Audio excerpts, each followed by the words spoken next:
어린이 주일 이제 아이들 다 키워놔서 뭐 선물을 굳이 제가 사러 가고 이럴 일은 없다고 생각하면서 요즘 이렇게 보냈는데, 그런데 우리 중2가 다 된 큰아들이 어린이날인데 선물을 사달라고 저한테 요청을 해서, 아니 이 녀석아, 너 동생하고 다투거나 뭔 일하면 너 이제는 어린이가 아니에요. 아버지 저를 어린아이로 보지 마세요. 그러더니 무슨 어린이 선물을 사달라고 하니 라고 했더니 축구공이 갖고 싶어서 선물을 달라는 거예요. 그래서 제가 어떻게 했을까요? 사줬어요. 사주는데 마음이 기쁘죠. 근데 제가 그냥 그러고 있는데 어느 분이 이렇게 페이스북에 올린 것을 보았는데 감동이 되더라고요. 어머니가 91세, 아들은 64세. 근데 어머니가 어린이날이라고 편지를 써서 아들에게 용돈을 줬다 그러면서 어린이날이라고 저 어머니한테 선물 받았어요 하고 64세 할아버지가 그렇게 자랑하면서 글을 올렸어요. 근데 어머니가 이렇게 얼마나 오랫동안 눌러서 그 글씨를 써놨는지 거기 위에 이렇게 돼 있네요. 화목한 가정 이루고 아들아 건강해서 오래 살아라. 그렇게 해놨어요. 이 말은 누가 하는 거예요? 보통 아들이 부모님께 하는 건데, 부모님이 91세 어머니가 아들을 위해서 이렇게 편지와 용돈을 주신 것을 보았습니다. 여러분, 주님은 우리를 향해서 누구든지 어린아이와 같지 않으면 천국에 들어갈 수 없다라고 말씀하셨습니다. 그렇기 때문에 많은 사람들이 제게 묻습니다. 목사님, 요즘 어린아이들이 얼마나 못됐는지 모르세요? 그런 거요. 이제는 성경이 시대가 바뀌었기 때문에 다 바꿔야 됩니다. 라고 해요. 내가 얼마나 속아주면서 하는데, 오늘도요, 정가 산다고 하면서 5,000원을 더 가지고 오락실로 가더라니까요. 이런 게 저 때 이야기였습니다. 그럼에도 불변의 진리를 가지고 있는 이 성경은 우리에게 누구든지 어린아이와 같지 않으면 하나님 나라에 결단코 들어갈 수 없다고 그렇게 말씀하고 있습니다. 저는 이게 전도사 때 저한테 너무 큰 고민이에요. 왜요? 아이들 사역하다 보면 아이들이 얼마나 저한테 거짓말하고 또 친구한테 거짓말하고 하는지 그게 제 눈에 다 보이거든요. 그런데 이 아이들과 같지 않으면 천국에 갈 수 없다고? 성경이 잘못돼도 이건 뭔가 너무 잘못됐다. 그래서 이거를 어떻게 해석해야 될까 하다가 아이를 낳고 제가 깨달은 바를 말씀드리려고 합니다. 아이들요, 사악해요. 원래 제가 아담과 하와로부터 시작했기 때문에 있습니다. 그럼에도 불구하고 왜 어린아이들과 같아야만 천국에 갈 수 있다고 말씀하시는 걸까요? 아이들도 잘못을 하고 죄를 짓지만 아이들은 어른과 달리 무슨 특징이 있냐면 그 잘못을 숨기려고 해도 다 드러날 뿐더러 숨기려고 해도 아이들은 그 잘못을 빨리 인정한다는 거예요. 여러분, TV 언론에 나오는 거 보면 매스컴에 사람을 죽였다고 하는데 그 죽이는 살인사건이 왜 나는가 했더니 어른들은 자기의 죄를 덮기 위해서, 가리기 위해서, 숨기기 위해서 또 사람을 서슴없이 죽이는 것을 봐요. 여러분, 인간 역사상 과학의 힘으로 못하는 게 없습니다. 달나라도 가고 다 가요. 단 한 가지, 사람의 생명은 만들지를 못하고 있어요. 돈이 그 최고라고 하는 이 시대에도 사람의 목숨을 만들 수 있는 기술은 우리에게 없다고요. 그래서 왜 이 세상이 이와 같이 된 것에 우리는 가슴 아파야 되냐면, 아무것도 돈으로 만들 수 없는 가장 고귀한 생명을 함부로 사람이 어떻게 할 수 있는 것처럼 사고 파는 시대가 되었기 때문에 가장 가슴 아픈 시대에 우리가 살아가고 있는 것입니다. 여러분, 하나님은요, 이 땅에서 천국을 경험할 수 있는 유일한 곳으로 가정을 주셨습니다. 따라서 가정을 지키는 청지기로서 살아가는 사명이 여기에 있는 우리 모두에게 다 있다는 거예요. 가정이 어떡한가에 따라서, 어떻게 진행되고 어떻게 살아가는가에 따라서 우리의 자녀의 인격과 그 성품이 어떻게 성장하는지를 우리는 다 보고 있어요.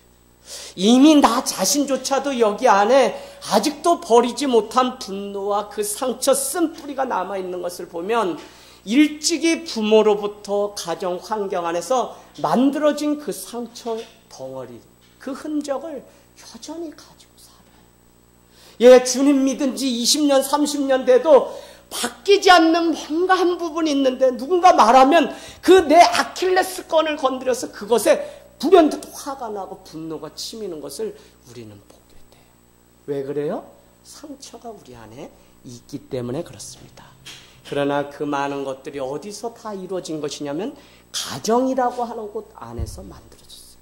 오늘날 남녀가 만나서 결혼을 한다고 할 때 많은 사람들은 건물로서의 하우스를 준비합니다. 그래서 몇 평 어디 아파트, 오빠 나 데리고 가서 살 집 준비되어 있어, 거기에 뭐 오븐기는 있어, 이런 것들, 냉장고는 뭘로 넣을 거야 라는 것들을 우리가 채우면서 그렇게 살아가요.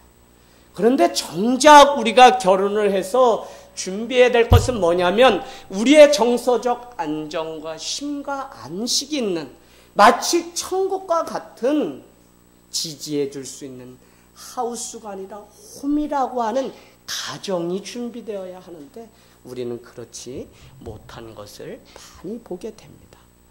여러분, 이 5월 달에 우리가 무엇을 준비하고 무엇을 아이들에게 물려주어야 될지를 여러분이 성경적으로 답을 찾기를 원합니다. 가정 안에서 수평적인 부부의 관계를 오늘 성경은 말씀하고 있습니다. 22절부터 쭉 5장 22절부터 남편과 아내의 관계를 수평적으로 설명한다면 오늘 우리가 읽은 말씀은 부모와 자식의 관계는 수직적인 명령의 관계인 것을 말씀하고 있어요. 오늘날 무엇이 되지 않냐면 친구라서 좋은데 자녀와 수직적으로 가르쳐야 될 것을 가르치지 않기 때문에 무너지는 것들도 우리가 많이 봅니다. 그것이 왜 그래요? 포스트 모더니티, 탈권위, 탈전통, 탈이라고 하는 단어가 붙는 시대예요. 그래서 여러분께 말씀드렸지만 군인들도 쫄병도 너 잘못했으니까 연병장 돌으라면 안 돈다 그러죠? 옛날에 모더니티 사회는 왜 내가 잘못했는지 설명을 이해가 되게 시켜주면 돌았다는 거예요. 근데 요즘은 안 돈대요. 그러면 어떻게 해야지 저기 이등병이 도냐? 어떻게 해야지 돌까요? 나도 잘못했으니 나도 연병장을 돌 테니 같이 돌자 하고 소대장이고 분대장님이 따블백 메고 같이 돌아야만 요즘은 도는 시대가 되었어요. 그래서 권위로 막 이렇게 누르는 것들이 여러분 되지 않는 시대입니다. 물론 오늘 성경은 우리에게 일방적인 관계로 수직적이기 때문에 명령하고 따르라고 이야기하라는 것이 아니라 오늘도 서로 상호 관계 소통을 하면서 이 관계는 이뤄갈 것을 가르치는데 어쨌거나 부모와 자녀는 가르칠 것을 가르치는 수직적인 관계를 설명하고 있습니다. 그래서 수직적인 관계, 이게 십자가의 관계입니다. 하나님께서는 우리에게 일방적으로 짝사랑하지 않았던 것처럼 우리가 믿음으로 하나님 앞에 응답할 때 주님 역시 우리에게 풍성함으로 인도해 주세요. 그와 같이 우리는 부부 사이에, 자녀와 사이에 우리는 소통하면서 같이 가는, 피터 하디슨이라고 하는 구성 신학자가 이렇게 이야기합니다. 그리스도인이 된다는 것은 온전한 관계를 맺고 살아가는 것이다.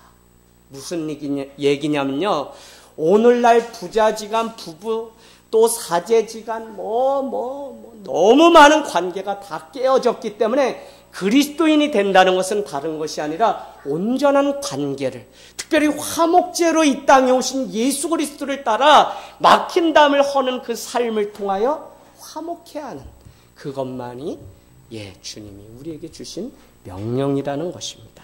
사랑하는 여러분, 5장 15절 한번 가보시겠어요? 오늘 말씀은 그냥 이어진 것이 아니라 5장 15절에 이렇게 말씀합니다. 여러분은 지혜 없는 자같이 행하지 말고 지혜 있는 자같이 행하십시오. 지혜 있는 자같이. 여러분, 시대가 점점 갈수록 지금 무엇이 필요하냐면 지식이 필요한 것 같지만 지식을 적재적소에 활용하는 지혜가 필요합니다. 아빠의 말도 지혜가 필요해요. 그래야 아이를 살릴 수 있어요. 법이기 때문에 말했다고 엄마의 말을 다 듣는 게 아니라 특히 목회도 지혜가 있어야만 영혼을 살릴 수 있는 것 같아요. 여러분, 그래서 지혜 있는 자같이 하라고 하면서 16절은 바로 우리에게 뭐라고 합니까? 세월을 아끼라. 왜요? 때가 악하기 때문에 그렇다. 17절은 또 뭐라 그래요? 여러분은 어리석은 자가 되지 마십시오. 어리석은 자가 되지 않으려면 뭐를 구분해야 돼요? 주의 뜻이 무엇인지를 여러분이 이해를 하셔야지만 지혜로운 자로 살 수 있다는 것입니다. 21절은 뭐라고 말씀하죠? 21절은 그리스도를 경외함으로 피차 복종하십시오 라고 말씀하시고는 22절부터 남편은 아내에게 어떻게 하라고 이렇게 설명합니다. 오늘은 어떻게 해요? 부모는 자녀에게 어떻게 할 것을 가르치고 있습니다. 제가 왜 이 말씀을 오늘 드리냐면요. 오늘 성경은 철저히 부모의 위치에서 설명하지 않았고요. 자녀의 위치에서 이 말씀을 주었다는 겁니다. 무엇이든지 문제가 생기거나 이야기를 할 때 먼저 자녀의 입장에서 생각할 것을 우리에게 권면하고 있다는 거예요. 5장 22절도 남편과 아내 역시도 아내 입장에서 먼저 생각해 볼 것을, 성경은 오늘 약한 자의 입장에서 우리가 먼저 돌아보아 사랑을 실천할 것을 말씀하시는 것이지, 부모가 힘이 있기 때문에 자녀에게 무조건 일방적으로 명령해라 그렇게 말씀하고 있지 않다는 거예요. 여러분, 가정이요 성경적으로만 돌아가면 사실은요 하나도, 여러분 22절 보세요. 아내들이여 자기 남편에게 복종하기를 주님께 하십시오. 이는 남편이 아내의 머리됨이니 그리스도께서 교회의 머리됨과 같습니다. 그가 바로 몸의 구주십니다. 그러므로 교회가 그리스도에게 하듯 아내들도 범사에 자기 남편에게 복종하십시오 라고 이렇게 말씀합니다. 복종하고 서로 사랑하는 이 성경적인 원리를 따라 우리가 살아간다면 사실은 가정은 주님께서 세우고자 하신 대로 그렇게 세워지는 은혜가 있다는 것입니다. 에베소서 6장 1절도 자녀들아 너희 부모를 주 안에서 순종하라. 이것이 어떻다고요? 옳으니라 라고 이야기합니다. 자녀들의 의무는 부모에게 순종하는 것이라는 것입니다. 그런가 하면 부모는 자녀에게 순종하는 법을 반드시 가르치라고 말씀하는 것입니다. 왜요? 신명기 5장 16절의 말씀을 오늘 에베소 6장 2절은 재차 이렇게 말씀하고 있습니다. 내 아버지와 어머니를 공경하라. 이것은 약속 있는 첫 계명이니. 신명기 5장 16절은 너의 하나님 여호와의 명한대로 내 부모를 공경하라. 그리하면 너의 하나님 여호와가 내게 준 땅에서 내가 생명이 길고 복을 누리리라 라고 말씀합니다. 여러분, 더욱 중요한 것은 여러분이 거기 안에 이렇게 표시해 놓으면 1절에 주 안에서 하라고 하시는 말씀이 너무 중요합니다. 주 안에서 하라고 하시는 말씀은 다른 것이 아니에요. 주님의 마음으로 기쁘게 하라는 거예요. 나의 관점, 나의 판단, 나의 감정, 자기 기준, 자기 관점과 상관없이 주님의 마음으로 부모를 기쁘게 하고 공경하고 순종하는 일을 하는 것이 옳다고 오늘 말씀하고 있다는 것입니다. 여러분, 잘 되는 그 자녀는 어디서 길러야 되냐면 주 안에서 길러야 됩니다. 그래서 부부가 결혼하기 전에 다른 것 이야기할 게 아니라 하우스, 우리 집 차는 뭐 사고 아파트는 어디였고 이런 외적인 것에 이야기할 것이 아니라 자녀를 어떻게 양육할 것인지 성경적인 눈이 준비되지 않으면 아이를 낳은 후에는 무엇 때문에 많이 싸우냐면 자녀 양육 때문에 많이 싸우게 됩니다. 이런 거에 나는 어려서부터 내가 학원을 한 번도 가지 않았기 때문에 나는 학원을 안 보낼 거야. 엄마는 도시 여자예요? 아니야, 당신 그렇게 하면 큰일 나. 요즘 우리 아들 꼴찌 하는 거 보려고 해. 학원 다닌다 안 다닌다의 문제로 벌써 싸움 시작해요. 과외시킬 거야 안 시킬 거야, 이런 문제들. 그래서 여러분, 성경적으로 자녀를 어떻게 양육할 것인지 주 안에서 틈만 나면 같이 고민하고 다투지 않는 이 일이 너무 필요합니다. 여러분, 고려대학교의 대학원에, 교육대학원 안에 재미있게도 일반 대학원인데 가정상담학과가 있어요. 석박사 과정에. 거기에 유명하신 한 교수님이 은퇴하신 후에 세미나를 여는데 우시면서 말씀하시는 거예요. 그래서 이분이 무엇을 말씀하시나 했더니 자기가 70평생 누구랑 싸웠냐면 자식과 싸웠다는 거예요. 두 아들과. 왜 그랬나라고 물었더니 이유는 성격 유형, 타입 A person과 B person이 있는데 아들이 자기와 다 같기를 원하는 부모의 마음이 너무 욕심이 돼서 그 첫째 아들은 그냥 아버지를 닮은 성향이 있는데 둘째 아들은 너무 개성이 있는 거예요. 그러니까 70세가 되기까지 이 아들을 좀 바꿔보려고 계속 뭐라고 하고 말하고 장가를 갔는데도 그렇게 이야기해요. 첫째는 이런 겁니다. 아이가 신중해요.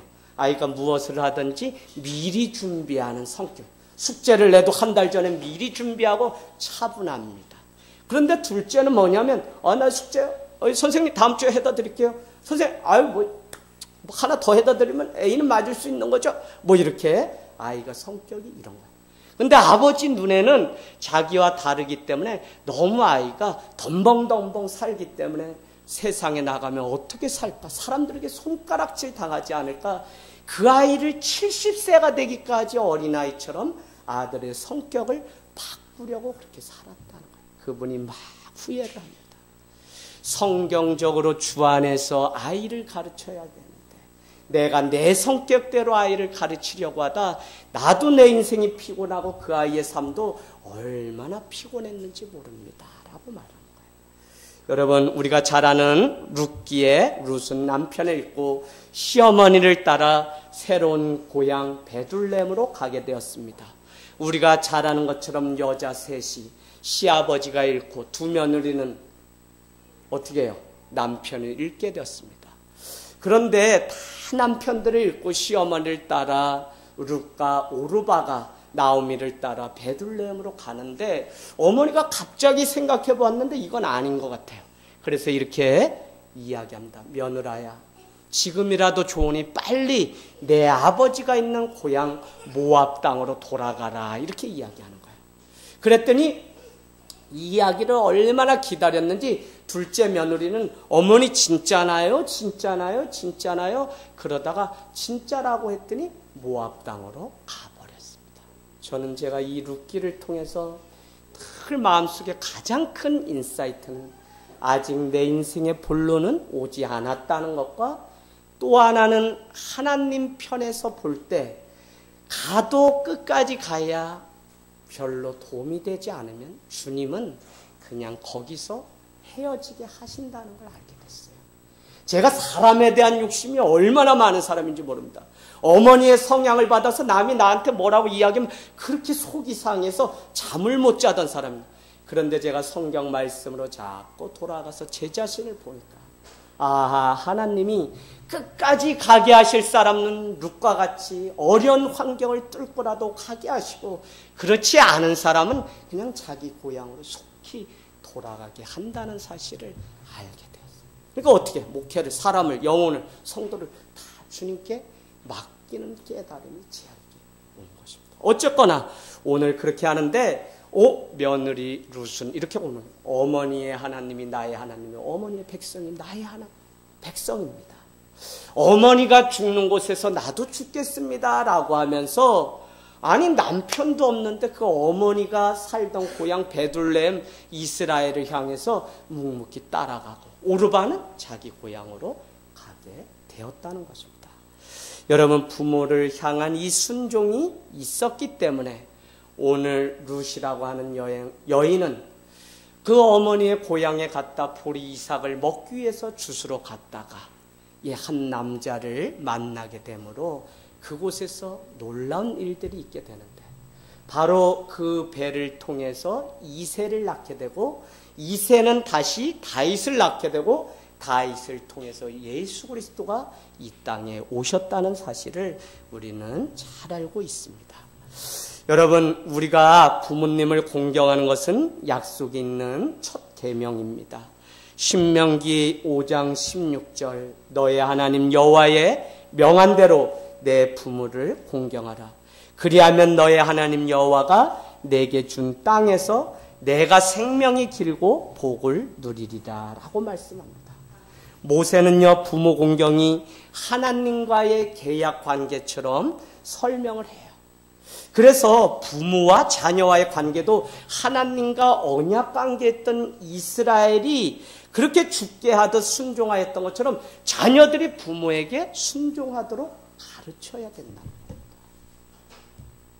여러분, 이 자녀에게 나중에 내가 같이 살고 안 살고는 누구의 잘못이라고 성경은 엄연히 말씀하냐면 부모의.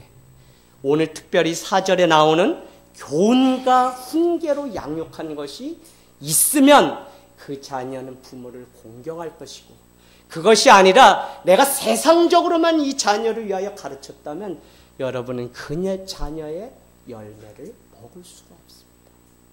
제가 너무 많이 보았어요. 명절이면 그냥 교회 한 구석에서 그냥 어르신 두 분이 그냥 떡을 드시면서 막 우세요. 그분은 교육부 장관도 지내시고 국회의원도 하시고 부총리도 지내시고 연예인으로도 유명하시고 청와대 담벼락에 그런 교회에서 목회할 때 보았어요. 그분들이 저한테 뭐라고 하냐, 목사님, 이 목사님, 그냥 부모가 잘 살고 자식이 그냥 똑똑하면 다 유학 보내서 마지막 노후는 우리 늙은이 둘이, 명절이 돼도 우리가 가기 전에는 이제는 80, 90대니 우리 둘이 외롭게 보내는 이방인이 되었다고 얼마나 눈물 짓는지 몰라요. 저는 왜 이게 이렇게 됐는지 다 압니다. 집사님의 자녀들이 여름방학을 통해서 한국에 들어오면 이 아이들이 아버지 막 차를 끌고 그냥 압구정동이고 어디 가서 그냥 여자 남자 만나고 흥청망청하다가 막 경찰서에서 연락 와서 또 문제돼서 돌아가지 못하고 하는 많은 일들을 보았어요. 수고가 없이 받은 것은 열매가 아니다. 잘못된 길로 자녀들을 보내는 거예요. 자녀를 사랑하는 것이 그를 가르치게 되면 아무 열매도 받지 못하는 것이 부모라고 하는 사실을 우리는 기억해야 돼요. 자, 그래서 우리가 부모님을 공경하는 것은 약속 있는 첫 계명이라고 하는 사실을 부모가 자녀에게 온전히 가르쳐 주어야 된다는 것입니다. 3절 말씀 보세요. 이로써 너가 잘되고 땅에서 장수하리라 라고 말씀합니다. 영어에 제가 보니까 장수한다고 하는 것이 그냥 저는 성경적으로 이렇게 의미이기 때문에 영생을 소유한다라고 그렇게 개념을 가지고 있었는데, NIV 버전에 보니까 You may enjoy long life on the earth. 이 땅에서의 긴 삶, 장수하는 롱라이프를 산다고 그렇게 말씀하고 있어요. 여러분이 정말 이 땅에서 100년, 120년 장수하기를 원하신다면 어떻게 해야 되냐면 자녀들에게 부모를 공경할 것을 가르쳐야 된다는 것입니다. 오늘날 시대가 계속 무너지면서 사실은 지나친 사랑이라는 것 때문에 가르칠 것을 가르치지 않아서 아이들이 잘못되는 일들을 우리가 많이 보게 됩니다. 사랑하는 여러분, 중요한 것은 가정 안에서 자녀의 태도는 결국 하나님과의 관계와 다르지 않다는 것을 오늘 말씀하고 있는 거예요. 이게 가장 중요합니다. 지금 에베소서는 보통 교회론과 관련된 말씀이다라고 하는데 5장 22절에 등장하는 이 에베소서는 무엇을 우리에게 말씀하냐면 부모가 자녀에게, 남편이 아내에게, 아내가 남편에게 어떻게 해야 하는지 가정의 이야기를 하고 있어요. 여러분, 이 땅에 하나님이 세우신 유일한 공동체는, 천국과 같은 공동체는 하나는 가정이요, 하나는 교회입니다. 가정이 잘 세워져야만 그것이 온전한 교회가 되고, 가정이 또 하나의 하나님이 머무시는 교회라고 하는 사실을 우리는 잊지 말아야 된다는 것입니다. 여러분, 오늘 우리가 드리는 이곳이 교회가 아니라 여러분이 삶의 자리에서 예배하고 주님 앞에 살아가는 그 삶의 모습을 자녀와 함께 누리는 그곳이 바로 교회라는 거예요. 그래서 뭐 남에게 보이려고 잘하는 그게 아니라 가정 안에서 부모와 자녀의 이 관계가 어떤가에 따라서 하나님과의 관계가 좋게 된다는 거예요. 이것은 제 말이 아니라 풀러 신학교의 논문 중에 상담학계 아주 한때 유명해서 책자로 나온 그 책 안에 부모와 자녀의 관계는 왜 중요한지에 대한 논문인데, 그것이 바로 우리 신앙에 있어서 하나님과 자녀와 우리와의 관계를 설명한다는 거예요. 이런 거예요.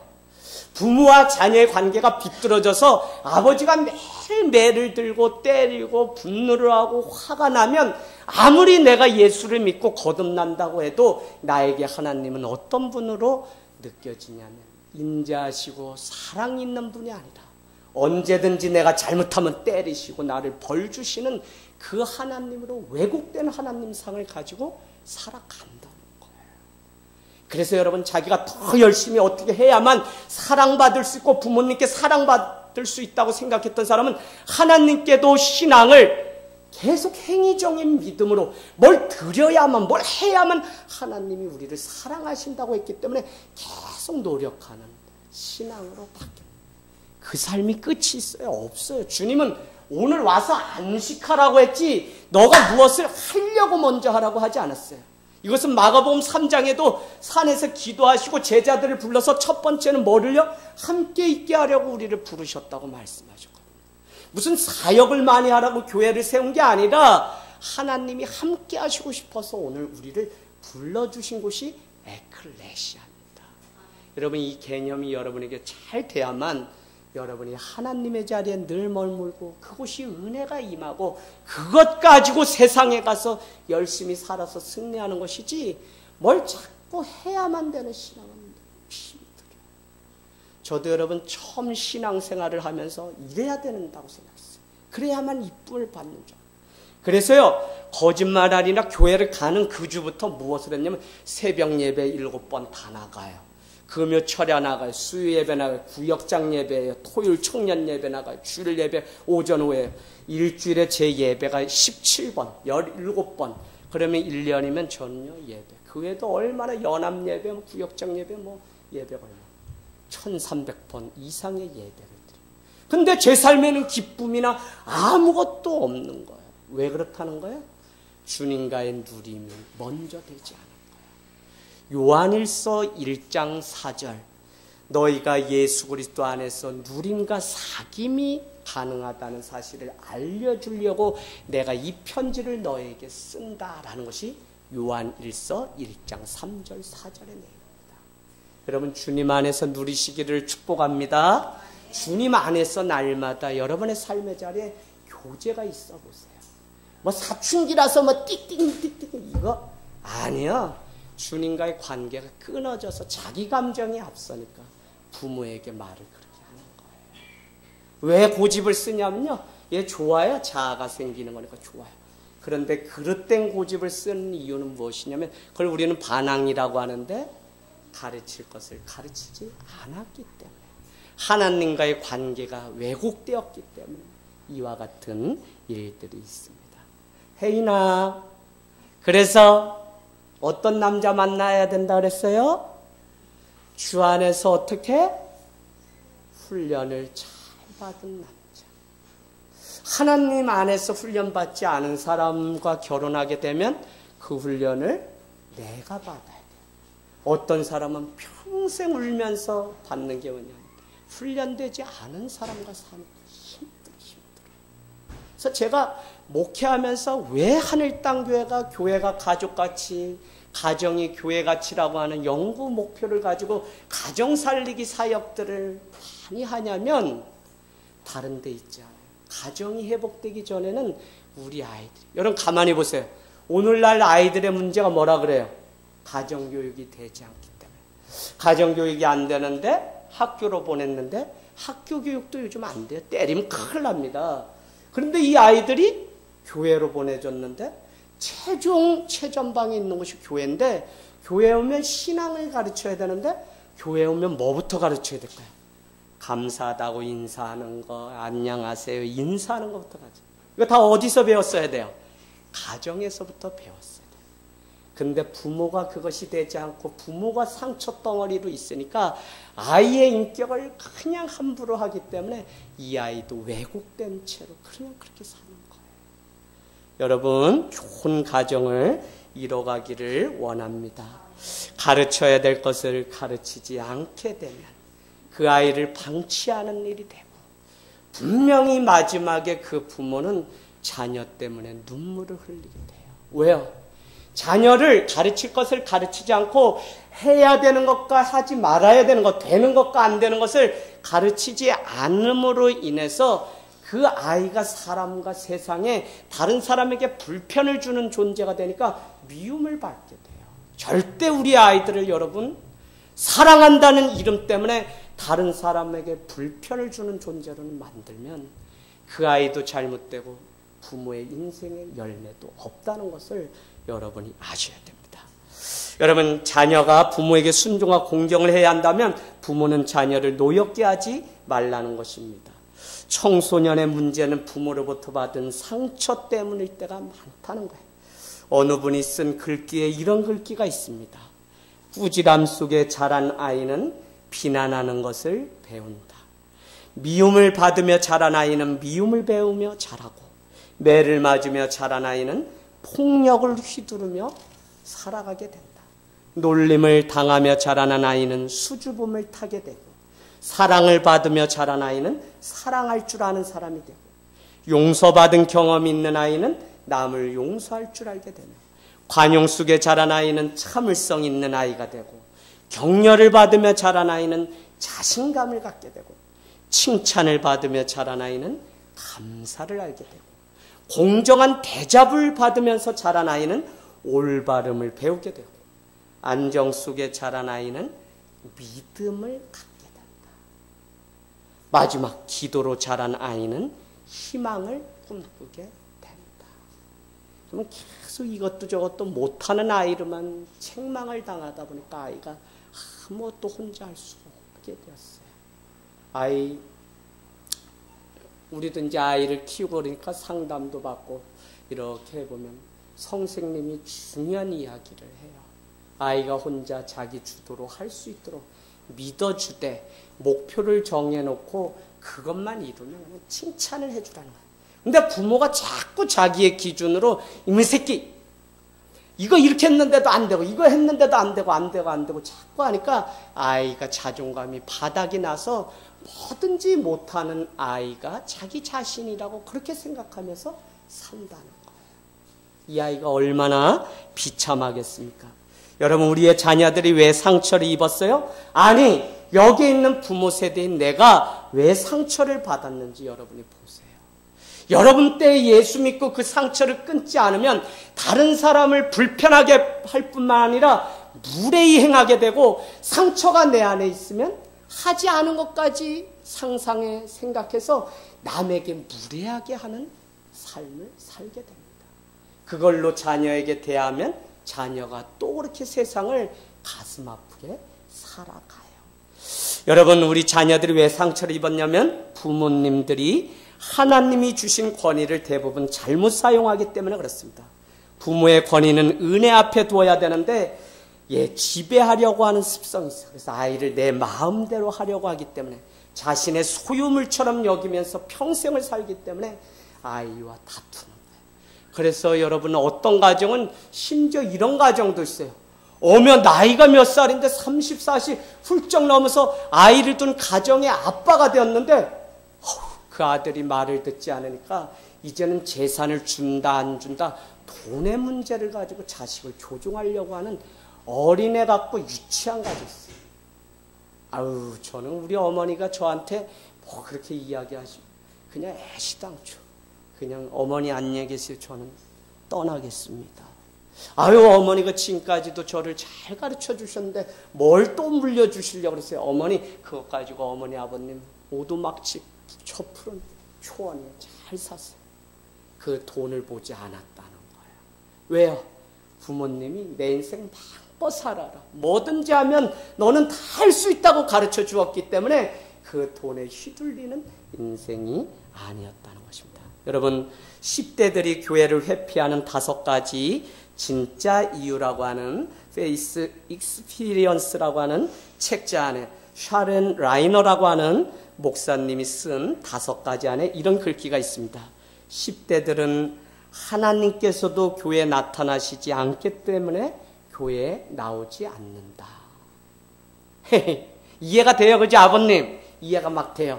아이, 교회가 하나님 뭐 계신지 안 계신지 잘 모르겠는데 뭐. 2번째는 이겁니다. 10대들은 그들의 부모가 교회를 우선시하지 않기 때문에 그들도 교회를 우선시하지 않는다. 3번째는 자기들끼리 연결될 수 있는 방법이 있기에 10대들은 더는 교회를 의존할 필요가 없다고 생각한다.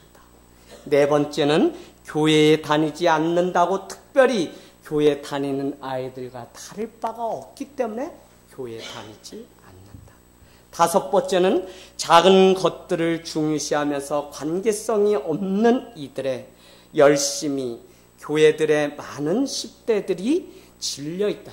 예, 관계성 없이 살아가고 자기 신앙만 이야기하는 사람들에게 10대들은 질려있다는 거예요. 아이를 보면 기도해야 돼, 예배해야 돼. 아무런 관계가 없이 그렇게만 말하는 거예요. 여러분, 성경은 우리에게 오직 주의 교훈과 훈계로 양육하라고 그렇게 4절은 말씀하면서 마칩니다. 훈계하라는 것은 하나님의 명령입니다. 그래서 주님도 시편 말씀에 보면 주님의 막대기와 지팡이가 등장합니다. 시편 23편. 그 지팡이와 막대기가 왜 중요하냐? 목자와 양의 비유와 관련이 있는데요. 막대기는 무엇을 하는 역할이냐면 잘못된 길을 갈 때 때리는 회초리의 역할을 막대기가 합니다. 양들이 길에서 벗어나서 잘못될 때 때려준다는 거예요. 그러면 지팡이는 무슨 역할을 하냐면 아이가 어디를 목표를 삼아 가야 될지, 이 양떼가 어디를 목표를 삼아 가야 될지 그 방향을 가르쳐주는 일들을 지팡이가 한다는 거예요. 제가 얼마가 안 됐네요. 몇 년 전에 필리핀에 갔을 때 가이드를 통해서 은혜를 받은 몇 가지 중에 지금도 기억나는 한 가지가 있다면 이겁니다. 동방예의지국이 대한민국이죠. 그랬더니 목사님들이 다 예 그랬어요. 그래서 대한민국 자랑할 게 뭐 있나요? 동방예의지국요. 그랬더니 가이드가 필리핀에서 20년째 사는데 아유, 한국에 지금 뉴스에 보니까 뭐 부모를 어떻게 했다 갖다 버렸다 어떻게 했다 많은 게 나오는데 동방예의지국이 맞나요? 하는데 목사님들이 그때부터 아무도 말을 못했어요.